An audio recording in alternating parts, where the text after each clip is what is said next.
So the M10 bolt and the M8 bolt and their torque settings. So the larger bolt that's up top, the long one, is 41 foot-pounds, and then the small one at the bottom, well, shorter one, is 16 foot-pounds. Let's use my torque wrench. So I'll torque this top one here at the right there. That's going to be your 41 foot-pounds, and then the one just below right there, that's going to be your 16 foot-pounds. Yeah, I just went 1 pound more, who cares? At least it's on there. Make sure it's tight. So we're getting somewhere. Got the belt back on around. It was hard to get it through the tensioner. That's where I went through first.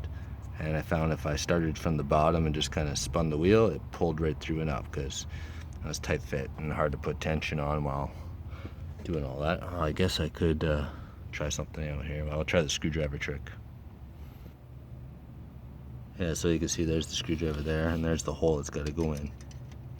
So we did have some room to, we got to put some tension on. Alright, so we got it on. That was a task. The little screwdriver does help, like, put some tension on. Then you can readjust your, ratchet with any pipe or breaker bar. It's just hard to get just that little extra bit of tension released to get that belt around that alternator. So it's on. Left that in there. Check, make sure all my belts are seated good around the pulleys.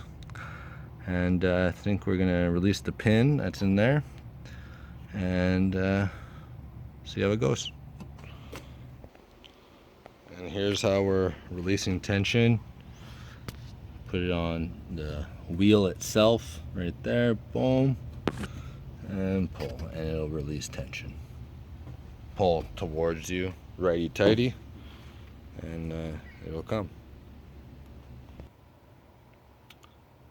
Alright, so we're all done, and looks good. Pulled the pin, looks good. Made sure everything's tight.